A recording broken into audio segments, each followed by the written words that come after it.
tengo 50 minutos con el pensador más influyente del momento. Estoy nervioso. Es que Harari es mucho Harari.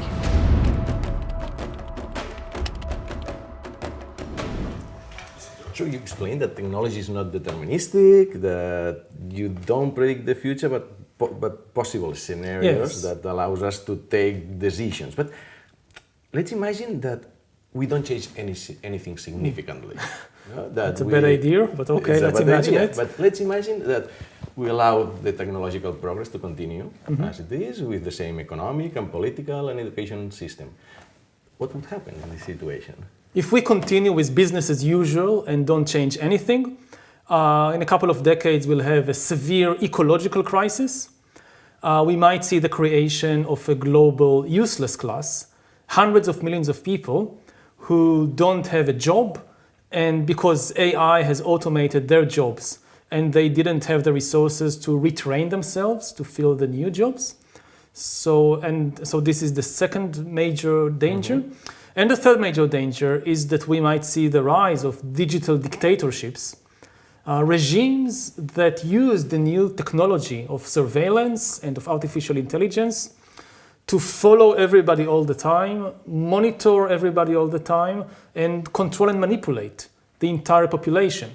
There are some people saying, regarding technological advance and the fears about technology, that new technology, always people have been afraid of new technology and the world is getting better, is constantly getting better. We don't need to fear so much about technology. All these people that have, how you react to this? Is something really new now happening? Yeah, first of all, looking back, there were a lot of disasters in history because of new technology. Yeah. People say, the Industrial Revolution, people were afraid, the machines are coming, everything will change, but look, we are okay. Yes, we today in the West are okay, but the people who worked in the coal mines in the 19th century and all the people in Asia and Africa who were conquered by the industrial powers and exploited for decades, and the people who died in the First World War and the Second World War, they were not okay. So yes, with the new technologies of the Industrial Revolution, after 2 centuries, we eventually learned how to make use of them to create a better world, more prosperous. And today, in the early 21st century, we can say yes, industrial technology really helped, or really helps most people today. But if you go a century back to 1920, this is not the case. If you live in China in 1920, the Industrial Revolution ruined your life. So we need to be realistic about the past. And we don't have room for any more such errors. Just think that, we need, with the new technologies of the 21st century, we need another period of imperialism. We need to go through 2 more world wars. We need another Stalin, we need another Hitler. And after that, we'll know what to do with the technology. We won't survive this. We always say we need to change things, we need to be more ethical, we need to adapt technology to us and not us to technology, but who's we? Who has the power? Is the people, is the politicians, is the government? Who can decide the world to go towards one direction? At present, it's a very, very small number of people. In the West, it's mainly a small number of engineers, entrepreneurs, and business people. The government and the voters are hardly involved in the major decisions about artificial intelligence and surveillance systems and so forth. In other parts of the world, like China, it's also the government, but not the mass of the people. And this really is a decision about the future of humanity, or what's happening to our species. And everybody should be involved in the conversation and in the decision making. So the first step is really to raise awareness and to change the public conversation. Today, when you have elections in Europe, in Spain, in Britain, in places like that, so the main topics that everybody discusses, and you vote for the politicians based on that, are things like immigration, terrorism, the European Union, trade, pensions. These are the main things. Hardly anybody talks about the enormous potential, positive and negative, of the new technologies. So it's not part of the political discussion. And that's very dangerous because it means that the really important decisions are taken by a small number of people who don't represent anybody and nobody voted for them. So this small number of people that are a bit utopian somehow, or that they create technologies without reflecting enough on the consequences of what they are like to doing. give you a concrete example, over the last 20 years, a small number of extremely smart people discovered a way to hijack our attention and make us click on advertisements and funny cat videos on YouTube and things like that. And they completely changed what we do with our time every day and how the political system looks like. Very few people, a few hundred engineers and a couple of billionaires, owners of big corporations like Facebook, like Google, like Twitter, they changed what you and me and people around us do every day. Like 20 years ago, nobody spent an hour every day watching funny cat videos and car accidents and things like that. Now people do it. They completely changed the news market and therefore also the political system, with all the social media. They discovered a way basically to hack human beings, to hack your brain. How do you hack a computer? You find the weaknesses in the code and you use that to hack the computer. It's the same with humans. You find the weaknesses of people and individual people.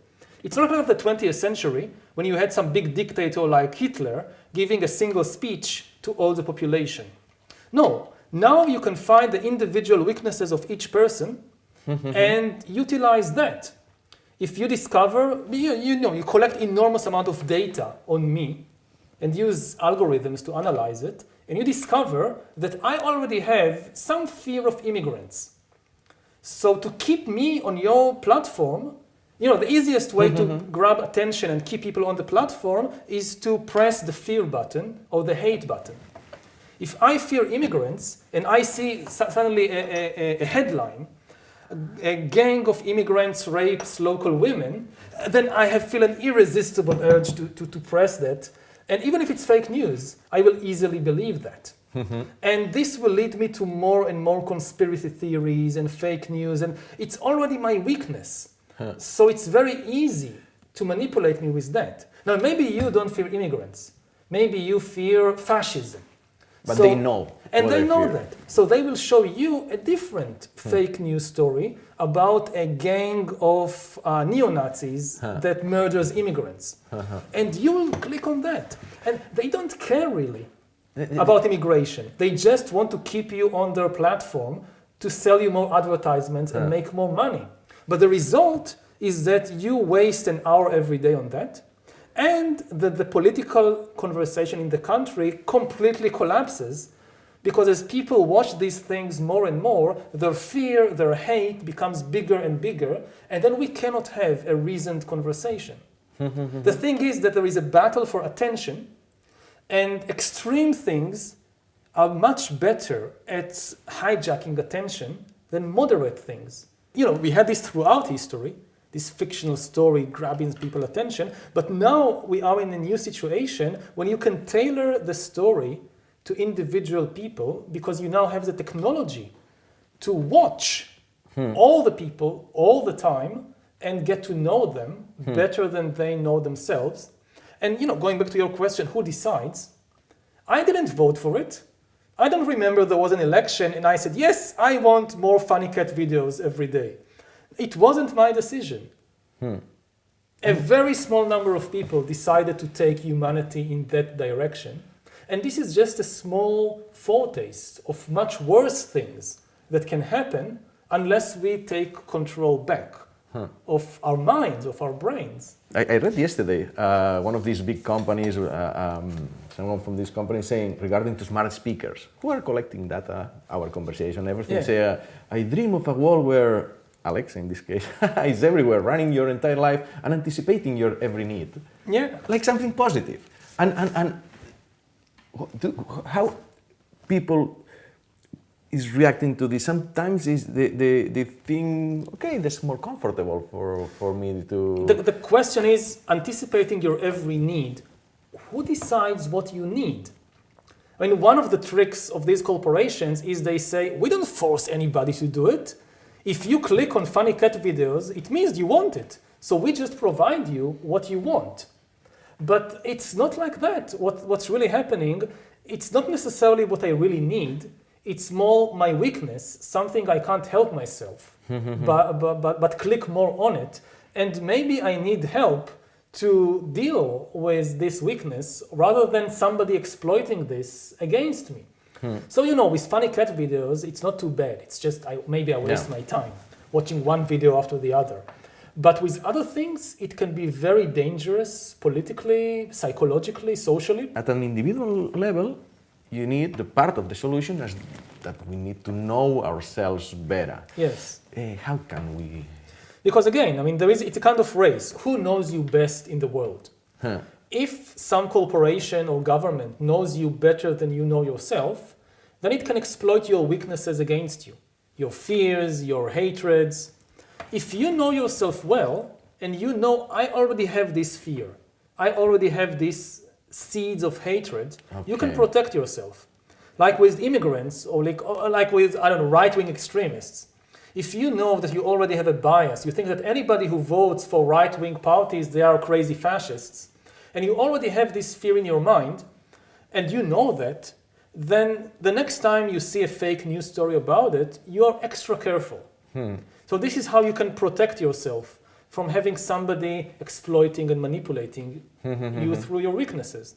But for that, you really need to know yourself. Yeah. And that's very, very difficult.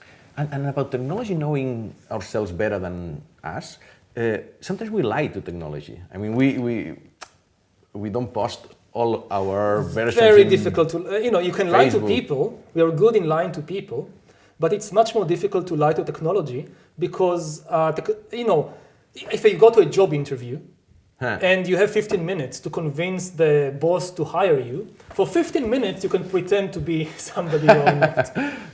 But increasingly, the decision whether to hire somebody for a job is not based on a job interview. They have access to your Facebook account, to your Instagram account. They collect enormous data on you and give an AI the job to analyze all that data to discover your personality. And you can't lie 24 hours a day. So the data you constantly generate, you don't realize it. But what you are posting today to Instagram in 10 years could mean that you don't get a job. Wow. And it's scary to think that the whole of your life will become one long job interview. And you can't lie all the time. Today you have a technology that can even identify your main personality type just on the way you type and click on the mouse. Extrovert people and introvert people, they use the mouse in a slightly different way. And it's just recognizing patterns. Like, how do I know what kind of person you are? I analyze your body language, your facial expression, your tone of voice. Angry people have a different tone of voice and facial expression and body language than joyful people. And we learn to recognize it. It's just pattern. Yeah. Now, AI is becoming better than humans in recognizing these patterns. Wow. And it can even go under your skin. Like when I look at you right now and I try to think, how is he feeling? I'm just basing my assessment on your external signals.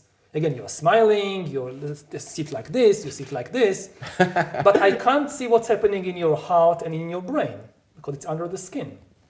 But very soon, biometric sensors and AI will give computers direct access to your heart and to your brain. Like already people wearing these rings or these bracelets that constantly measure blood pressure and heart rate. So the computer can watch you and know not only if you're smiling, but if your blood pressure is a little high, is a little low, and that gives indication if you're angry, if you're bored. And the AI, this revolution is barely 5 years old. Yeah. We haven't seen anything yet. Wow, it's impressive. In 10, 20 years, what you can do with these tools is, as I mentioned at the beginning, if we are not careful, create a total surveillance regime when everybody in the country, 24 hours a day, are being surveyed by these very powerful technologies. and AI constantly analyzing this data. And this results in decisions about everything. Everything you do goes into the decision whether to give you a loan, whether to accept you for a job, whether to accept you to college, whether to everything. Wow. So if we aren't careful, that's the future in 10, 20 years. Wow. No, and that's a question that you explained, biometrics, computer power, and data, hacking. Everything together. Fuck. Sorry. Can you say that on television? No, es que, sorry. I didn't, no, we can't say that. That's it. In 20 years, you don't get the job. Yeah. It's now recorded. Let me tell you something very shocking. The Netherlands produces and exports more vegetables than Spain. More? Vegetables. Oh, more vegetables. Than Spain. Really? Even tomatoes. That's because amazing. That's amazing. That's because of the research, the technology, the efficient that they have here. And yesterday we were visiting a research farm where they have all these robotics that picks the fruit, that check if the fruit is okay, and they have even a greenhouse. They're preparing a greenhouse without any person working on it. And I'm from a rural area in the south of Catalonia, and I know that working in the countryside is tough. So I don't know if this is good or bad. So what are your views on this? It's good if you retrain the unemployed farm workers so that they have new and better jobs. It's bad if the result is that millions of people lose their jobs and are left with nothing. So again, there are many jobs which are not worth saving. You know, we have this very ideal view of farmers, but a lot of the work is very, very difficult. So very few people will actually like just to spend the entire day just picking tomatoes for day after day after day. So getting rid of this job and giving it to a robot, I'm in favor. Okay. The question is who benefits from the resulting profits and what happens to the unemployed farm worker. If the unemployed farm worker just is left without any job, any money, and nobody takes care to retrain them for better jobs, then that's a very dangerous situation. You call them the useless possible class. useless class. Yes. That's Again, it's not a prophecy. It depends on our decisions. Lots of jobs will disappear. New jobs will emerge. The question is, do you invest resources in retraining people? If you don't, then you get a bigger and bigger useless class. People who don't have any useful skills from the viewpoint of the economic and political system. Nobody is useless from the viewpoint of their family and friends. But from the viewpoint of the economic system, many people could become useless. They don't have any skills we need. And then what happens to them? Now, I think that in developed countries, rich countries, like the Netherlands, like in Catalonia, like in the United States, then there are enough resources to retrain the people, and they will be okay. The really big question is what happens to developing countries. You think about, I don't know, Bolivia, you think about Honduras, you think about Bangladesh, Indonesia. What happens there? Let's say that hundreds of millions of jobs in agriculture, in industry are automated. The profits, they go to the high-tech companies in Silicon Valley, in Europe, in China. And people in Honduras or Bangladesh, they are left with no jobs and no money. So who would pay to retrain them?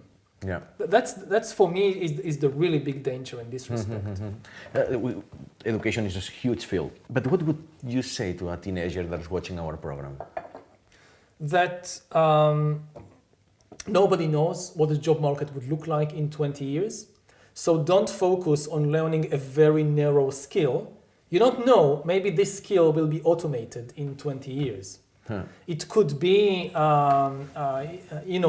driving a truck, or it could be even writing computer code. This could be automated in 20 years. Or even, diagnosing disease. Let's go be a doctor. You learn 10 years, and after 10 years, when you go to the job market, diagnosing disease has been automated. So you will need to learn throughout your life. You will need to basically reinvent yourself again and again. The old model was that when you're a teenager, when you go to college, you learn certain skills. And then throughout your life, you basically make use of these skills. So you have a period of learning and then a period of working. This is over. The job market will change more and more rapidly. So to stay in the game, you will have to keep learning and reinventing yourself throughout your life. So don't focus on narrow skills. Focus on developing your ability to learn. Focus on developing your ability to change yourself, to have a flexible mind, a flexible personality. That's the most important thing. And that's of course very difficult. With all these challenges, it's obvious that we need more philosophy somehow, and in the education system. But it's a new kind of philosophy that we need, in the sense, you as a philosopher, you focus on the current problematics, not only in the views of Aristotle or Kant. Because philosophy is becoming very... The border between philosophy and engineering used to be very far away. Yeah. Like you have Kant and you have somebody who is designing a farm tool completely. Now philosophy and engineering are coming together. That's right. A lot of old philosophical questions are becoming practical questions of engineering. Like for thousands of years, philosophers had these ethical questions. Like let's say that you have a car and you can run over 2 kids or you can run over 1 old lady. What do you prefer to do? So, for years you had in philosophical seminars discussions about it. Now we have autonomous cars. Now, with autonomous vehicles, it's an engineering problem. Philosophers could say, we don't know, let's wait 1,000 years and discuss it. Engineers are impatient. To put a self-driving vehicle on the road, you need to tell the self-driving vehicle what to do if you can run over 2 kids or 2 elderly people. You have to choose. You have to tell the algorithm what to do. So tech companies now need to deal with philosophical problems, and philosophers need to get more involved with the current technological developments. I think that now there is more need of philosophers than ever before in history because there are so many practical philosophical problems.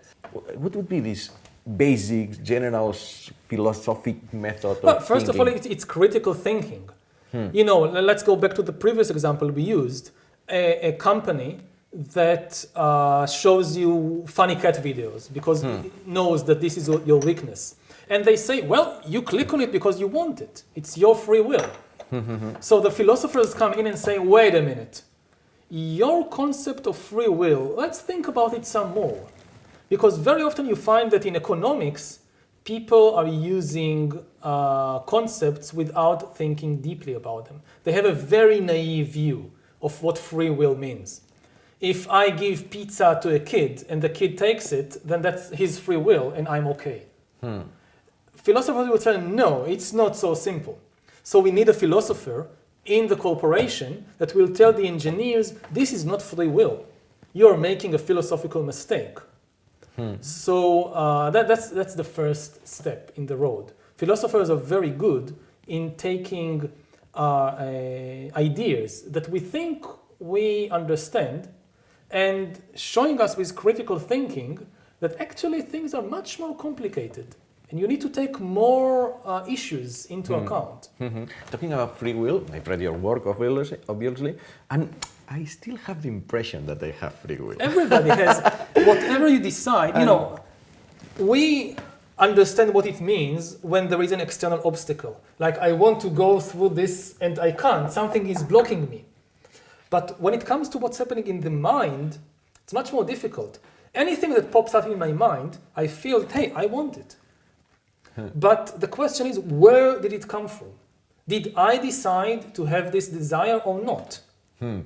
And when you start thinking, when you just, you close your eyes, you take a moment of silence, you just say, okay, I won't do anything, I'll just observe what's happening in my mind. The next thought that pops up in the mind, the next desire that pops up in the mind, where did it come from?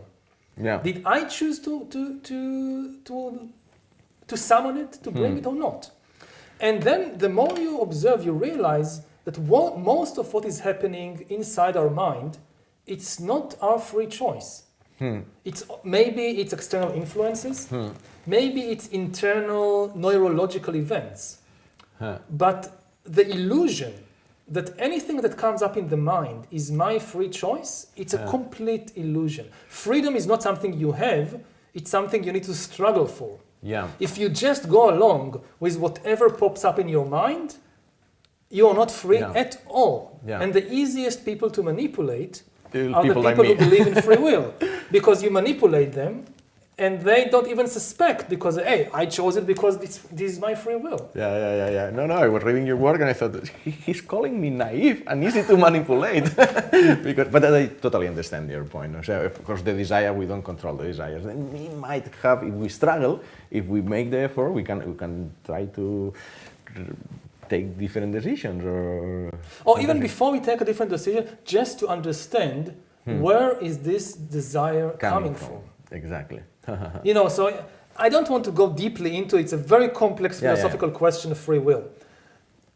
I would just say that the main problem is that people who have a naive understanding of free will, they think that anything that pops up in the mind, they chose it freely, and they lose curiosity about themselves. There is nothing to investigate. Anything I want, it's my free will, end of story. Yeah. When you say, no, let's really try to get to know myself better. Why do I want these things? Where do these thoughts come from? And that's a beginning of an internal investigation which can teach you so much about yourself. So I'm in favor, leave the deep question, is there free will? Leave it aside, start with an experiment. Just first, really try to observe what's happening within you. Yeah. And where the desires are coming from. And after you collect enough data, then come back to the question whether it's free or not. That's maybe why you meditate and helps. Okay, part of your success is due to this meditation, all this method of thinking about yourself or the situation, probably? Partly. I mean, I devote to this meditation about 2 hours every day. I go every year to a long meditation retreat. I do Vipassana meditation, so I go every year for sometimes 1 month, sometimes 2 months of complete disconnecting from the world and just observing the mind and the inner reality. And it helps to understand some things better and to have a more clear and focused mind. Let me tell you something shocking that we saw also here in the Netherlands. Is a Rembrandt-like painting done by an artificial intelligence on a 3D machine that people can distinguish from an original Rembrandt. Yeah, you show them an original and the AI, and they ask you which is the original, and they can't tell. They can't tell. So this is crazy. Or maybe it was crazy like 5 years ago. It was something unthinkable, unbelievable. But now it's becoming, there are even more impressive things with the artificial intelligence. It's increasing a lot. Accelerating. It's accelerating a lot. The whole AI revolution, at least for the public, is barely 5 years old. 5 years ago, nobody talks about AI except a few scientists and entrepreneurs. It's science fiction. I think 2016 was the real turning point. For China, it often said that the AlphaGo game, there is the famous Go game. Go is like an East Asian chess. And people said, computers will never be able to beat humans in Go. It's much more complicated than chess. It demands creativity, originality, never be able to do it. And in 2016, there was a famous game between AlphaGo, a computer program, and the world champion, and the computer crushed the human. And people say this was the aha moment for the Chinese government and for many people in East Asia. And this was just 2016. And what we are seeing now, everybody is now talking about AI, realizing that this is the key to the future. And again, we haven't seen anything yet. So yes, creating a Rembrandt, this is already possible. People often said, yes, computers can do routine things, but creativity and art, they will never be able to do that. That's gone. It's now obvious that computers can do it. It's in the end, again, just patterns. Yeah. Like we said earlier, how do I know how you feel? I recognize patterns. So art also is based on patterns and breaking patterns. And if you give enough data to the machine, it can understand the patterns of music of painting, of television, and start being very creative. You know, today in chess, when you have chess competitions between humans, one of the problems is that computers are much better than humans. So how do we know that one player is not illegally getting advice for a computer? The way they now monitor it is if you see a chess player making a very creative and original move, you immediately suspect, that's not the human, it's the computer. So in chess, creativity is already a sign of computers and not humans. What the engineers in artificial intelligence say is that they are better than us in specific tasks, but that they are programmed to do this task. And Yes. with these algorithms, they are not able to do something different. It's narrow AI. But if we have general artificial intelligence, or if these algorithms end up knowing how to do other things, that's another turning point. That's true, but I think this is still far away. This is far away. I think that general AI, if it happens, that's the end of human history and the beginning of something completely different, but I think that's far away. Yeah. AI now is very narrow, but what people often don't realize is that narrow AI is enough to completely revolutionize and disrupt the economy, the political system, and our life.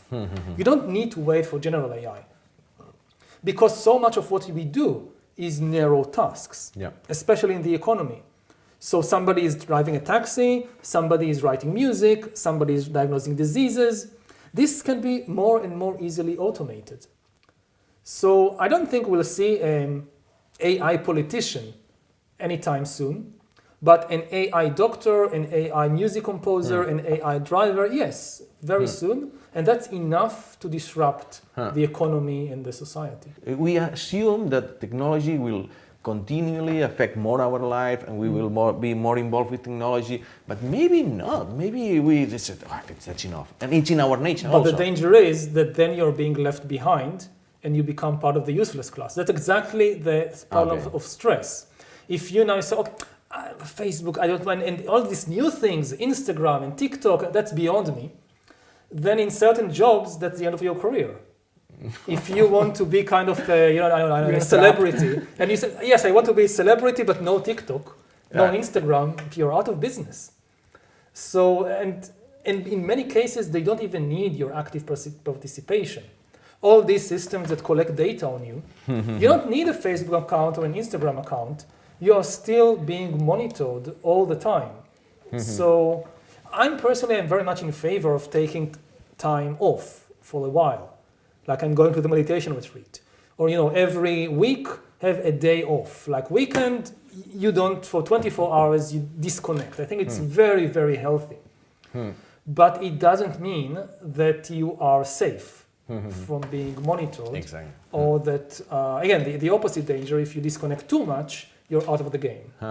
Let me bring another topic, because we saw another thing here in the Netherlands. That's the first animal that included a human gene. That's a bull in the 90s. We talked a couple of seasons ago with Jennifer Doudna, the creator of the CRISPR technology, gene editing. Now it's not allowed, but what happens if a particular country decides to allow gene editing? The danger is we'll have a genetic arms race.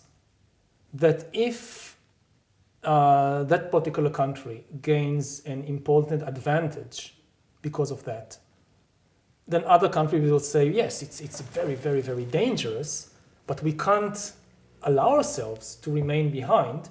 We have to do it before them.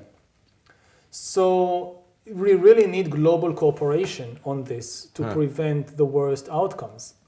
If even just one country, just China or just Russia or just the USA allows such things, then very soon everybody will do it. Yeah, I like the example that you gave with the World Soccer Cup, that of course countries compete. But they need rules how to compete. And they agree with the same rules. Yeah. No? So it's something that sounds better, but sounds more complex in issues like gene editing or climate change. Of course, to arrange the Football World Cup and to get the French and Spanish and Argentinians to agree on the same rules, That's relatively easy. To agree on the same rules for how to develop AI or how to deal with the climate crisis, that's much, much more complicated than arranging the Football World Cup. But I think it's still possible. And I use the kind of metaphor, the example of the World Cup, to explain to people it doesn't mean giving up your nationality, your national pride, your loyalty to a particular nation. You know, you have these politicians like the US president telling people that there is a contradiction between nationalism and globalism, and that you should choose nationalism and reject globalism. And I try to explain it's not like that. You can be a very good nationalist and still support global cooperation, because nationalism is not about hating foreigners, it's about loving your compatriots. And to make a better world for your people in your nation, you now need cooperation. And it can be done, like in the World Football Cup, that you have agreement between many nations on the same rules, and still you have a lot of loyalty and pride in your national football team. So it's the same with issues, global issues like climate change or like rise of AI. We need these global rules. Otherwise, it's kind of a race to the bottom that everybody will do more and more dangerous things because they can't trust other nations not to do the same. It seems that it's not only possible, it's the only solution that we have, not this globalization. Yeah. I mean, you can't deal with the global climate crisis just on the level of one country. That's obvious. And as we just said, we can't regulate bioengineering just in one country, because if you don't genetically engineer human babies in Spain, but you do it in China, then very soon even the Spanish will say, hey, we don't want to stay behind. Yeah. And do you think it's inevitable that we'll end up gene editing human babies, in the sense that there will be applications little by little that improve the health, I think it will end up some happening? Things will happen, but whether it will be done cautiously and wisely, or whether it will be done very quickly and irresponsibly, that's the big question. We are very far from understanding the human genome. We are very far from understanding the human mind. We don't really know what is the impact of such changes on the body and on the mind.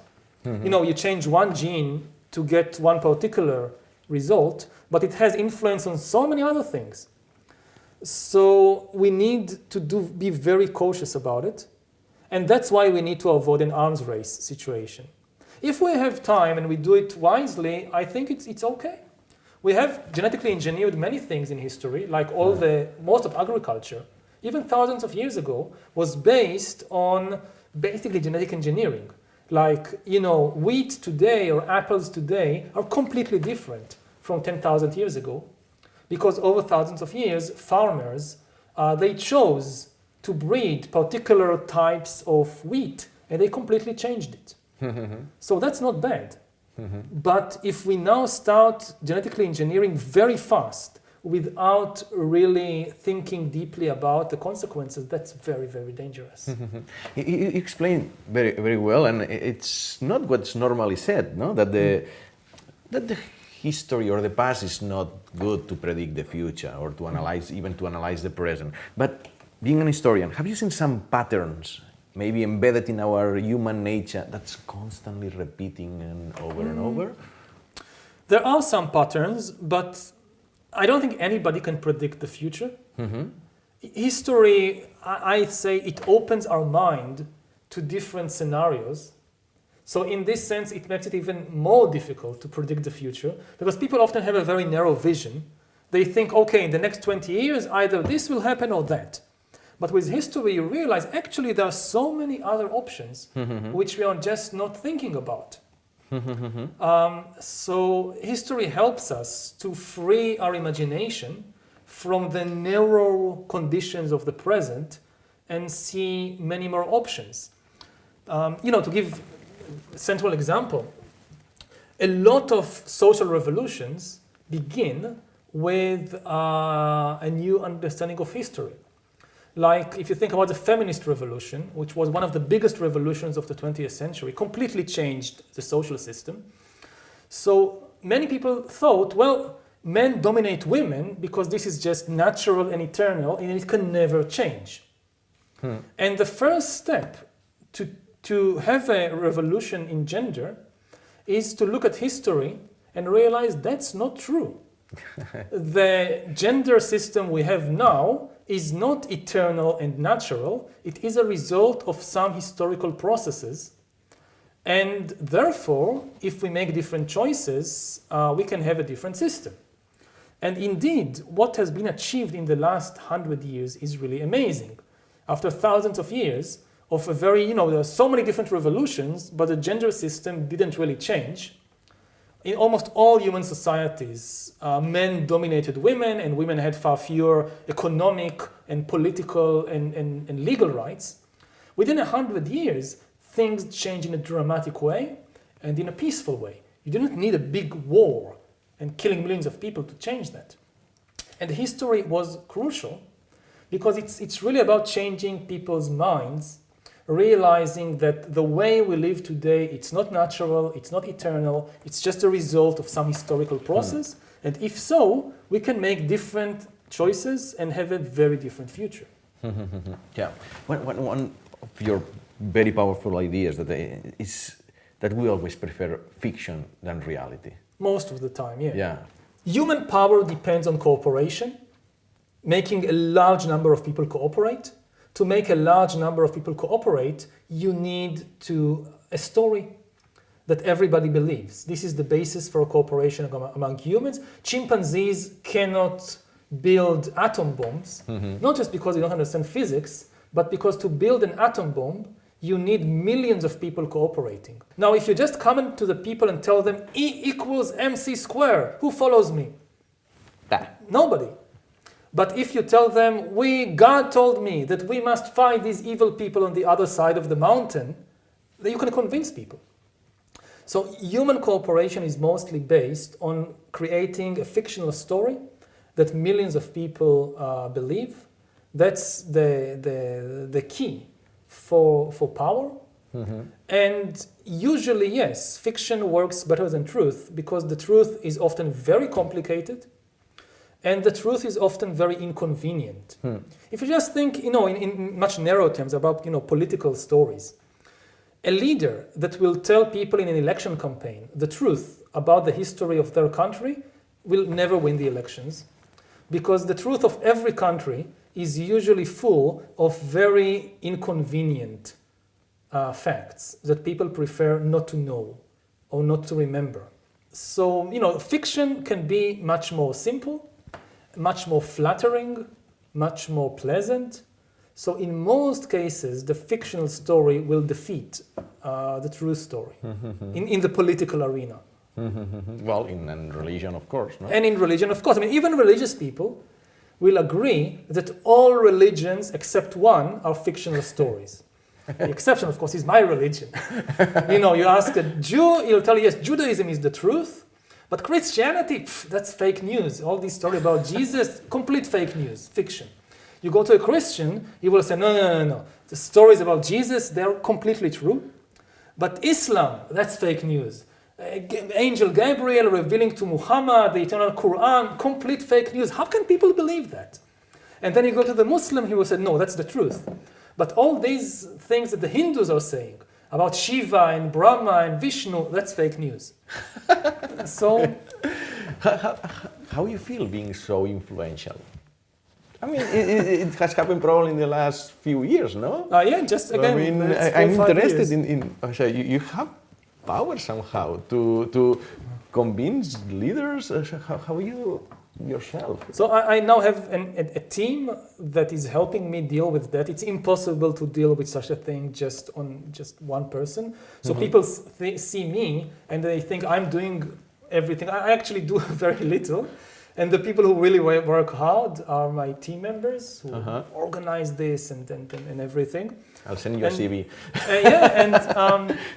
And also, I repeatedly tell people that they shouldn't see me as a kind of prophet or guru. I don't know what will happen in 10 years or 20 years. I'm a historian, I'm not a prophet. I try to open people's minds to different possibilities, but I don't know what will happen. And also, I'm not a politician. I can't tell you exactly what to do. So I hope that people will use these ideas to open their own minds and to start thinking about new solutions, new possibilities, and not rely on me, because I really don't have all the answers. But you've created a lot of new ideas. How you create a new idea? What's your method? What makes you so special? Well, I don't think I'm so special. Again, there are a lot of historians, philosophers that are doing this. And again, a lot of the credit is really to my team. There are a lot of good books that nobody reads because there was no good PR campaign. I don't know what. So it's not so special. My own method is that I try really to not to have the answer in advance. Like to focus on the question and not on an answer. Very often it happens that people who research some question, they already have some answer that they want to push, and then they just fit reality to their favorite theory. And to the best of my ability, I try to just follow the question wherever it leads me. And if I don't know something, just say I don't know, and not to invent some theory to explain if I don't really understand it. You mentioned something a few times in the conversation. Do you like funny cat videos? Not so much. I have my own. I don't want to reveal my own weaknesses, so they can't use it against me. So I gave an example of something that I don't really like to watch a lot. But I know that a lot of people like to watch. They can watch hours just funny cat videos. Yeah.